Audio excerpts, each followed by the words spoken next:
शिव महापुराण कथा रुद्र संहिता।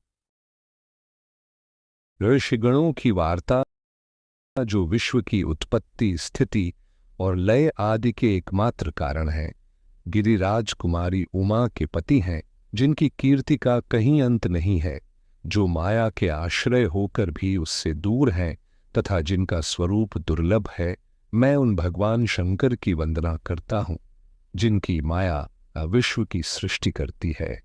जैसे लोहा चुंबक से आकर्षित होकर उसके पास ही लटका रहता है, उसी प्रकार ये सारे जगत जिसके आसपास ही भ्रमण करते हैं, जिन्होंने इन प्रपंचों को रचने की विधि बताई है, जो सभी के भीतर अंतर्यामी रूप से विराजमान है, मैं उन भगवान शिव को नमन करता हूं। ऋषि बोले, हे सूत जी, अब आप हमसे भगवान शिव व पार्वती के परम उत्तम व दिव्य स्वरूप का वर्णन कीजिए। सृष्टि की रचना से पूर्व, सृष्टि के मध्यकाल व अंतकाल में महेश्वर किस प्रकार व किस रूप में स्थित होते हैं? सभी लोकों का कल्याण करने वाले भगवान शिव कैसे प्रसन्न होते हैं तथा प्रसन्न होने पर अपने भक्तों को कौन कौन से उत्तम फल देते हैं? हमने सुना है कि भगवान शिव महान दयालु हैं, अपने भक्तों को कष्ट में नहीं देख सकते। ब्रह्मा, विष्णु और महेश तीनों देवता शिवजी के अंग से ही उत्पन्न हुए हैं। हम पर कृपा कर शिवजी के प्राकट्य, देवी उमा की उत्पत्ति, शिव उमा विवाह, गृहस्थ धर्म एवं शिवजी के अनंत चरित्रों को सुनाइए। सूत जी बोले, हे ऋषियों, आप लोगों के प्रश्न पतित पावनी श्री गंगा जी के समान है। ये सुनने वालों, कहने वालों और पूछने वालों, इन तीनों को पवित्र करने वाले हैं। आपकी इस कथा को सुनने की आंतरिक इच्छा है, इसलिए आप धन्यवाद के पात्र हैं। ब्राह्मणों, भगवान शंकर का रूप साधु, राजसी और तामसी तीनों प्रकृति के मनुष्यों को सदा आनंद प्रदान करने वाला है। वे मनुष्य जिनके मन में कोई तृष्णा नहीं है, ऐसे ऐसे महात्मा पुरुष भगवान शिव के गुणों का ज्ञान करते हैं, क्योंकि शिव की भक्ति मन और कानों को प्रिय लगने वाली और संपूर्ण मनोरथों को देने वाली है।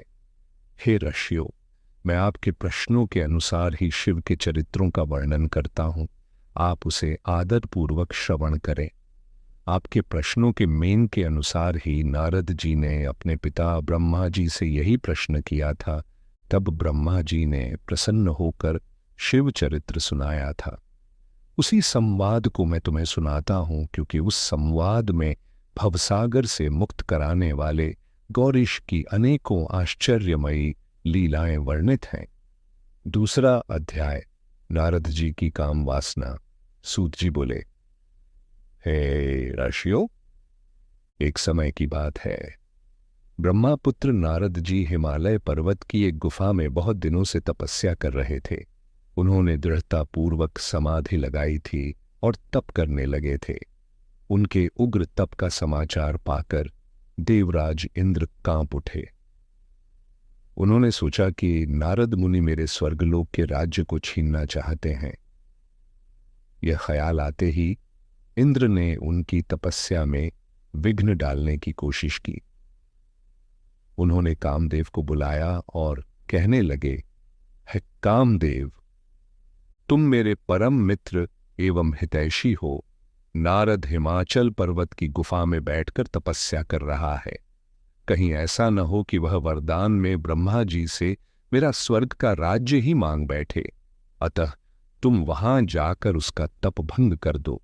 यह आज्ञा पाकर कामदेव वसंत को साथ ले बड़े गर्व से उस स्थान पर गए और अपनी सारी कलाएं रच डालीं। कामदेव और वसंत के बहुत प्रयत्न करने पर भी नारद मुनि के मन में कोई विकार उत्पन्न नहीं हुआ। महादेव जी के अनुग्रह से उन दोनों का गर्व चूर्ण हो गया। ऐसा इसलिए हुआ क्योंकि महादेव जी की कृपा से नारद मुनि पर कामदेव का कोई प्रभाव नहीं पड़ा था। पहले उस आश्रम में भगवान शिव ने भी तपस्या की थी, उसी स्थान पर उन्होंने ऋषि मुनियों की तपस्या का नाश करने वाले कामदेव को भस्म कर डाला था। कामदेव को भस्म देखकर उनकी पत्नी रति ने बिलखते हुए भगवान शंकर से उन्हें जीवित करने की प्रार्थना की तथा सभी देवता भी शिवजी से प्रार्थना करने लगे। तो भगवान महादेव जी ने कहा था कि कुछ समय पश्चात कामदेव स्वयं जीवित हो जाएंगे, किंतु इस स्थान पर और इसके आसपास जहां तक भस्म दिखाई देती है वहां तक की पृथ्वी पर कामदेव की माया और काम बाण का कोई प्रभाव नहीं पड़ेगा। इस प्रकार उस स्थान से कामदेव लज्जित होकर वापस लौट आया। देवराज इंद्र ने जब यह सुना कि नारद जी पर कामदेव का कोई प्रभाव नहीं पड़ा तो उन्होंने नारद जी की खूब प्रशंसा की।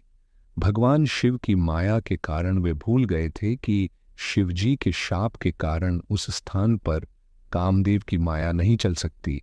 नारद जी भगवान शिव की कृपा से बहुत समय तक तपस्या करते रहे।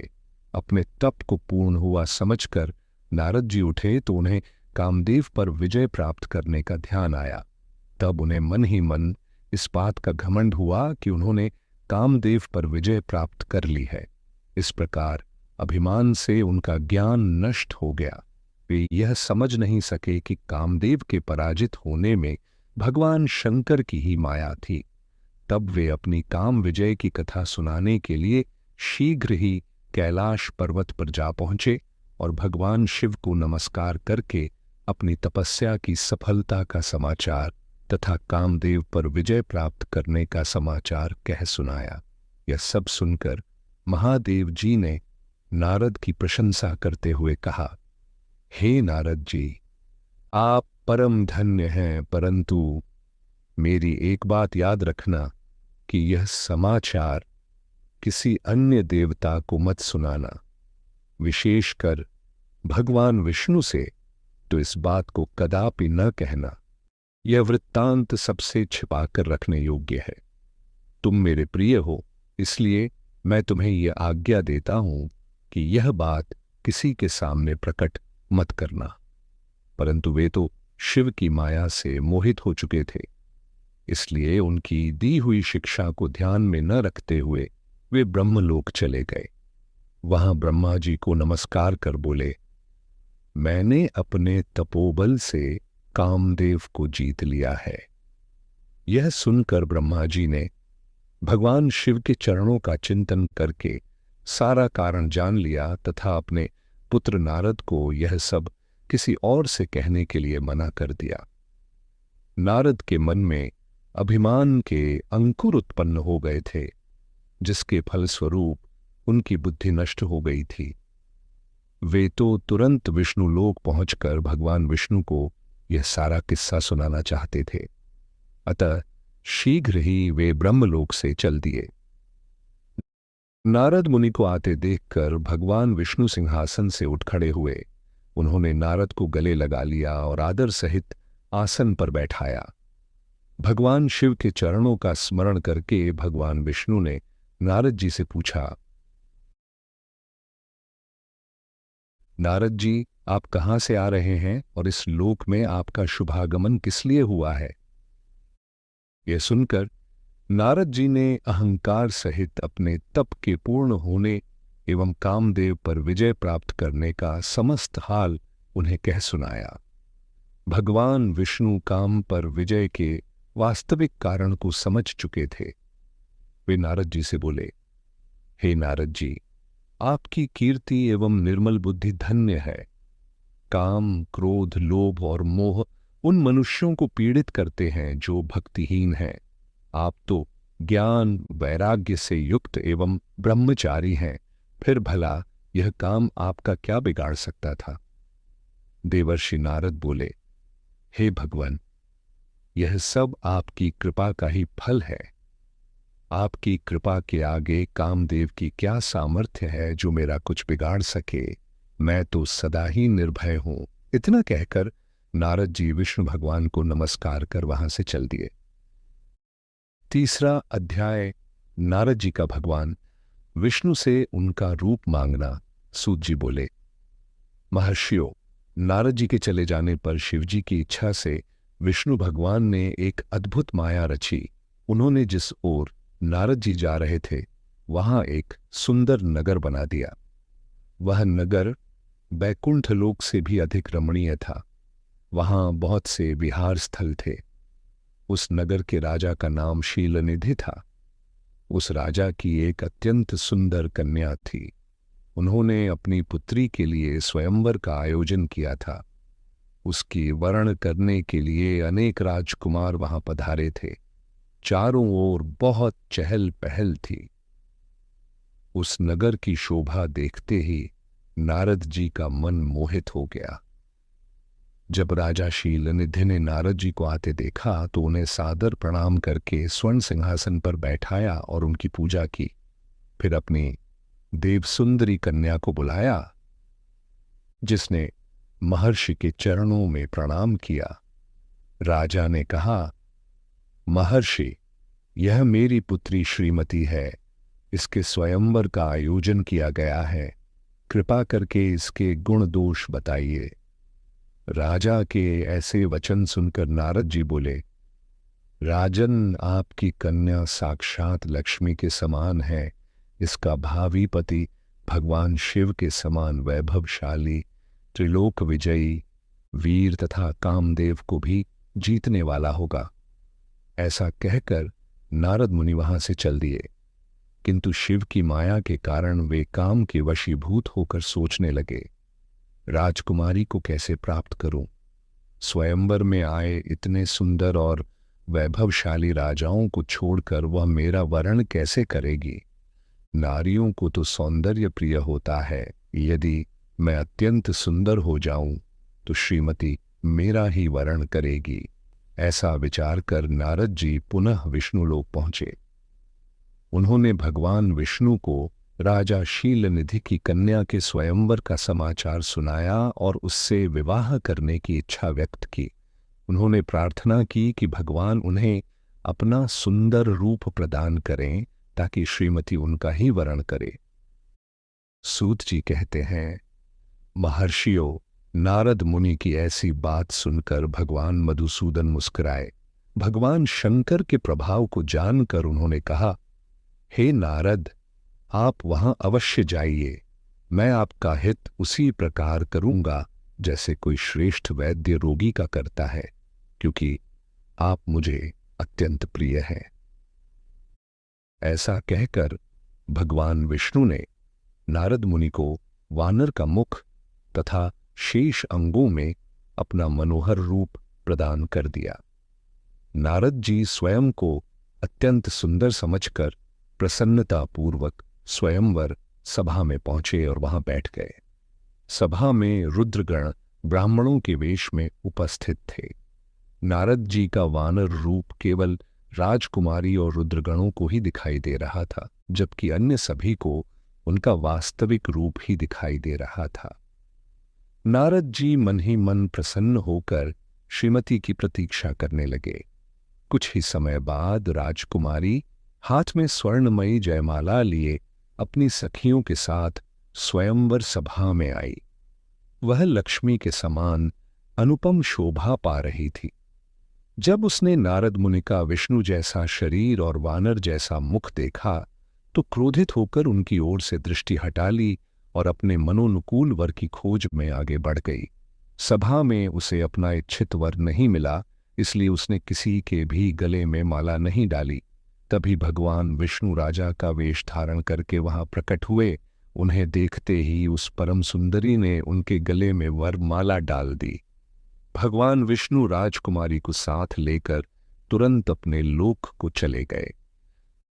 यह देखकर नारद जी अत्यंत विचलित हो गए। तब ब्राह्मण रूप में बैठे रुद्रगणों ने कहा, हे नारद जी, आप व्यर्थ ही काम से मोहित होकर सौंदर्य के बल पर राजकुमारी को पाना चाहते थे। पहले अपना वानर जैसा मुख तो देख लीजिए। यह सुनकर नारद जी ने दर्पण में अपना मुख देखा। वानर के समान मुख देखकर वे अत्यंत क्रोधित हो उठे और दोनों रुद्रगणों को शाप देते हुए बोले, तुमने एक ब्राह्मण का उपहास किया है। इसलिए तुम ब्राह्मण कुल में जन्म लेकर भी राक्षस बनोगे। यह सुनकर वे शिवगण कुछ नहीं बोले। उन्होंने इसे भगवान शिव की इच्छा मानकर शांत भाव से स्वीकार किया और अपने स्थान पर जाकर भगवान शिव की स्तुति करने लगे। चौथा अध्याय नारद जी का भगवान विष्णु को शाप देना। अर्षि बोले, हे सूत जी, रुद्रगणों के चले जाने पर नारद जी ने क्या किया और वे कहां गए, इस सब के बारे में भी हमें बताइए। सूत जी बोले, हे ऋषियों, माया से मोहित नारद जी उन दोनों शिवगणों को शाप देकर भी मोहवश कुछ जान न सके। तत्पश्चात क्रोधित होते हुए वे तालाब के पास पहुंचे और वहां जल में पुनः अपनी परछाई देखी तो उन्हें फिर वानर जैसी आकृति दिखाई दी। उसे देखकर नारद जी को और अधिक क्रोध चढ़ाया। वे सीधे विष्णुलोक की ओर चल दिए। वहां पहुंचकर भगवान विष्णु से वे बोले, हे हरि, तुम बड़े दुष्ट हो। अपने कपट से विश्व को मोहने वाले तुम दूसरों को सुखी होता नहीं देख सकते। तभी तो तुमने सागर मंथन के समय मोहिनी का रूप धारण कर दैत्यों से अमृत का कलश छीन लिया था और उन्हें अमृत के स्थान पर मदिरा पिलाकर पागल बना दिया था। यदि उस समय भगवान शंकर दया करके विष का पान न करते तो तुम्हारा सारा कपट प्रकट हो जाता। तुम्हें कपटपूर्ण चालें ही अधिक प्रिय हैं। भगवान महादेव ने ब्राह्मणों को सर्वोपरि बताया है। आज मैं तुम्हें ऐसी सीख दूंगा कि फिर कभी ऐसा कार्य नहीं कर सकोगे। अब तक तुम्हारा किसी शक्तिशाली मनुष्य से सामना नहीं हुआ था, इसलिए तुम निडर बने हुए हो, परंतु अब तुम्हें अपनी करनी का पूरा फल मिलेगा। माया से मोहित नारद जी क्रोध से भरे हुए थे। उन्होंने भगवान विष्णु को शाप देते हुए कहा, विष्णु, तुमने स्त्री के लिए मुझे व्याकुल किया है। तुम सभी को मोह में डालते हो। तुमने राजा का रूप धारण करके मुझे छल लिया था, इसलिए मैं तुम्हें शाप देता हूं कि तुम्हें भी वही रूप धारण करना पड़ेगा। तुम राजा बनोगे और उसी प्रकार स्त्री वियोग का दुख भोगोगे जैसा मैं भोग रहा हूं। तुमने जिन वानरों के समान मेरी आकृति बनाई है, वही वानर तुम्हारी सहायता करेंगे। तुम दूसरों को स्त्री वियोग का दुख देते हो, इसलिए तुम्हें भी यही दुख सहना पड़ेगा। तुम्हारी स्थिति अज्ञान से मोहित नारद जी का यह शाप भगवान विष्णु ने शांत भाव से स्वीकार कर लिया। तत्पश्चात उन्होंने अपनी महालीला करने वाली मोहिनी माया को समाप्त कर दिया। माया के समाप्त होते ही नारद जी का खोया हुआ ज्ञान लौट आया और उनकी बुद्धि पूर्ववत हो गई। उनकी सारी व्याकुलता दूर हो गई तथा उनके मन में आश्चर्य उत्पन्न हुआ। यह सब जानकर नारद जी अत्यंत पश्चात्ताप करने लगे। वे अपने को धिक्कारते हुए भगवान विष्णु के चरणों में गिर पड़े और उनसे क्षमा मांगने लगे। नारद जी बोले, हे प्रभु, मैंने अज्ञानवश तथा आपकी माया के प्रभाव से आपको जो शाप दे दिया है वह असत्य हो जाए।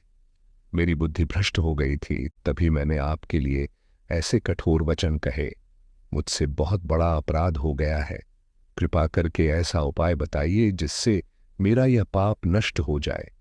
मुझे प्रायश्चित्त का मार्ग बताइए। तब श्री विष्णु ने उन्हें उठाकर मधुर वाणी में कहा, हे महर्षि, आप दुखी न हो। आप मेरे श्रेष्ठ भक्त हैं, इसमें कोई संदेह नहीं है। आप चिंता मत कीजिए। आप परम धन्य हैं। आपने अहंकार के वशीभूत होकर भगवान शिव की आज्ञा का पालन नहीं किया था, इसलिए उन्होंने ही आपका गर्व नष्ट करने के लिए यह लीला रची थी। वे निर्गुण, निर्विकार तथा सत, रज और तम आदि गुणों से परे हैं। उन्होंने अपनी माया से ब्रह्मा, विष्णु और रुद्र इन तीन रूपों को प्रकट किया है। निर्गुण अवस्था में उन्हीं का नाम शिव है वे ही परमात्मा, महेश्वर, परब्रह्म, अविनाशी, अनंत और महादेव कहलाते हैं। उन्हीं की आज्ञा से ब्रह्मा जी सृष्टि की रचना करते हैं। मैं तीनों लोकों का पालन करता हूं और रुद्र रूप में शिव जी संपूर्ण जगत का संहार करते हैं। आए वे सबके साक्षी, माया से परे तथा सदा अपने भक्तों पर कृपा करने वाले हैं। मैं तुम्हें समस्त पापों का नाश करने वाला तथा भोग और मोक्ष प्रदान करने वाला उपाय बताता हूं। अपने सभी संशयों और चिंताओं का त्याग करके भगवान शंकर के यश और कीर्ति का गुणगान करो। सदा अनन्य भाव से उनके शतनाम स्तोत्र का पाठ करो, उनकी उपासना करो तथा प्रतिदिन उनकी पूजा अर्चना किया करो। जो मनुष्य शरीर, मन और वाणी से भगवान शिव की उपासना करते हैं वही सच्चे पंडित और ज्ञानी कहलाते हैं। जो शिव भक्ति करते हैं वे संसार रूपी भवसागर से शीघ्र ही मुक्त हो जाते हैं। जो लोग पाप रूपी दावानल से पीड़ित हैं उन्हें शिव नाम रूपी अमृत का पान करना चाहिए। वेदों का पूर्ण ज्ञान प्राप्त करने के पश्चात भी ज्ञानी पुरुषों ने शिव पूजा को जन्म मरण के बंधनों से मुक्त होने का सर्वोत्तम साधन बताया है। इसलिए आज से प्रतिदिन भगवान शिव की कथा सुनो, सुनाओ और उनका पूजन किया करो। अपने हृदय में उनके चरणों की स्थापना करो तथा उनके तीर्थों में निवास करते हुए उनकी स्तुति और गुणगान करो। इसके बाद मेरी आज्ञा से ब्रह्मलोक जाओ। वहां अपने पिता ब्रह्मा जी की स्तुति करके उनसे भगवान शिव के महात्म्य के विषय में पूछना। ब्रह्मा जी शिव भक्तों में श्रेष्ठ हैं। वे तुम्हें भगवान शंकर का महात्म्य और शतनाम स्तोत्र अवश्य सुनाएंगे। आज से तुम शिव भक्ति में लीन हो जाओ, वे अवश्य तुम्हारा कल्याण करेंगे। ऐसा कहकर भगवान विष्णु अंतर्धान हो गए। 5वां अध्याय नारद जी का शिव तीर्थों में भ्रमण व ब्रह्मा जी से प्रश्न।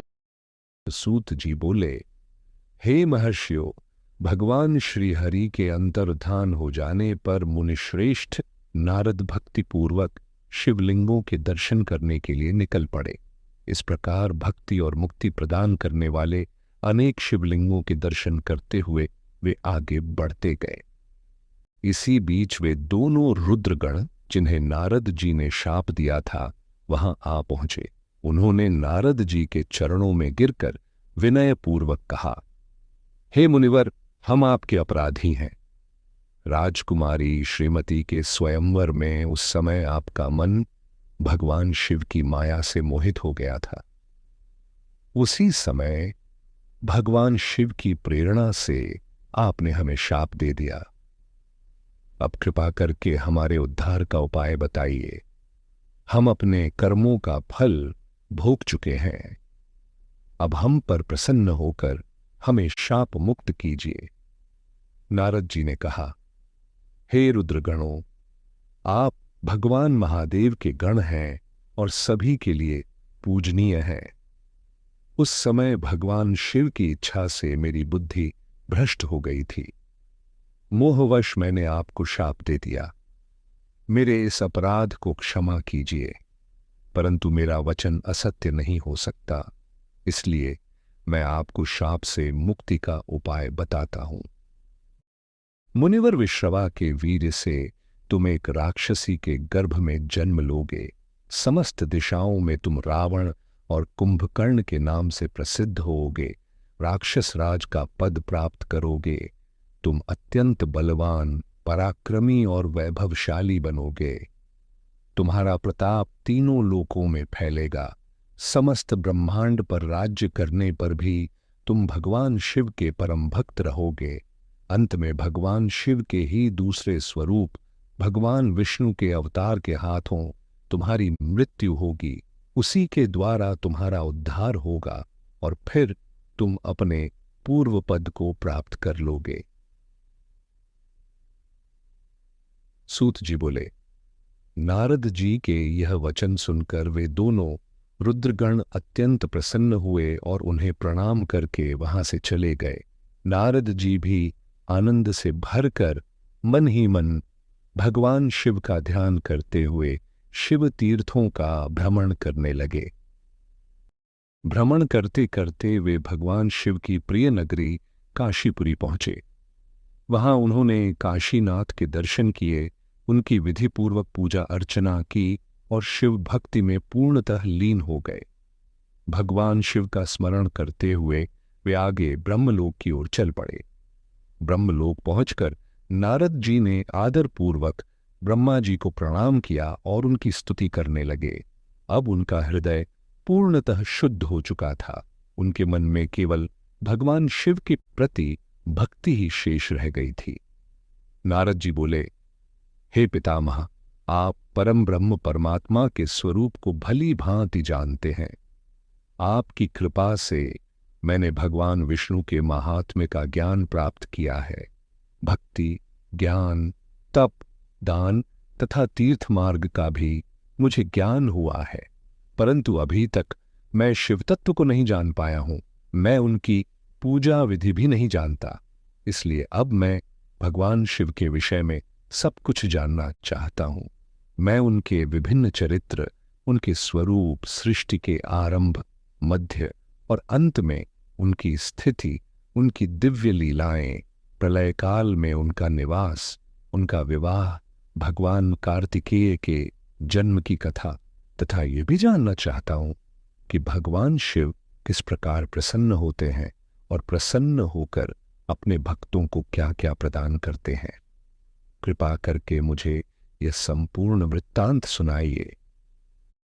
अपने पुत्र नारद के ये वचन सुनकर पितामह ब्रह्मा अत्यंत प्रसन्न हुए।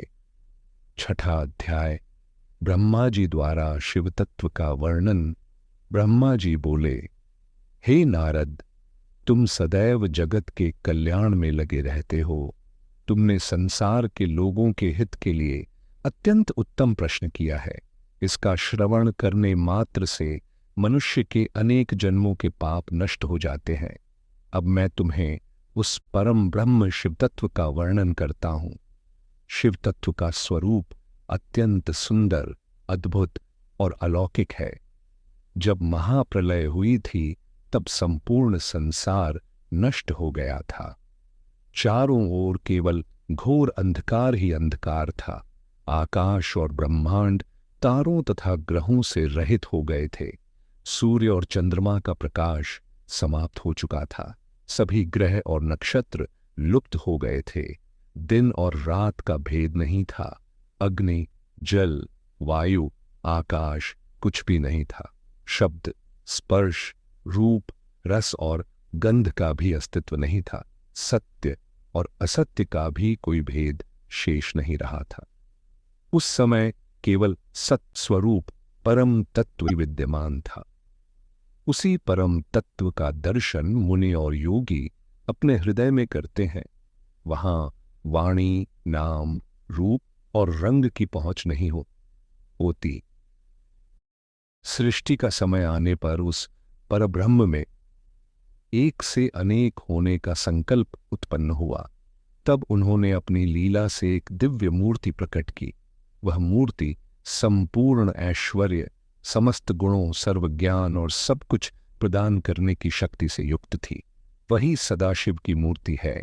विद्वान उसी आदि मूर्ति को ईश्वर कहते हैं। सदाशिव ने अपने शरीर से एक निर्मल स्वरूप वाली शक्ति को प्रकट किया।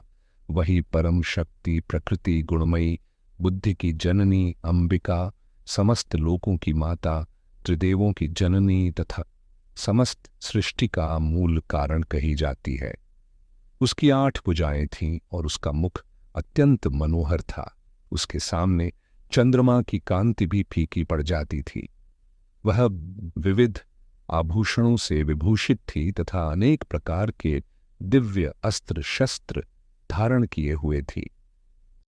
सदाशिव ही परम पुरुष, ईश्वर, शिव, शंभु और महेश्वर कहलाते हैं। उनके मस्तक पर गंगा जी, भाल पर चंद्रमा तथा मुख पर 3 नेत्र शोभायमान हैं। उनके 5 मुख, 10 भुजाएं तथा हाथ में त्रिशूल है। उनके शरीर पर पवित्र भस्म सुशोभित रहती है। उन्होंने शिवलोक नामक दिव्य क्षेत्र की रचना की। वही परम पावन स्थान काशी के नाम से प्रसिद्ध है। यह परम मोक्षदायक क्षेत्र है। वहीं भगवान शिव पार्वती जी सहित परमानंद स्वरूप में निवास करते हैं।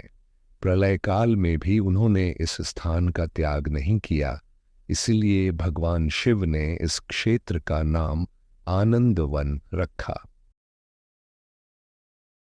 ऐसे ही और वीडियो के लिए वीडियो को लाइक करें और चैनल को सब्सक्राइब करें। शेयर करना मत भूलना। हर हर महादेव।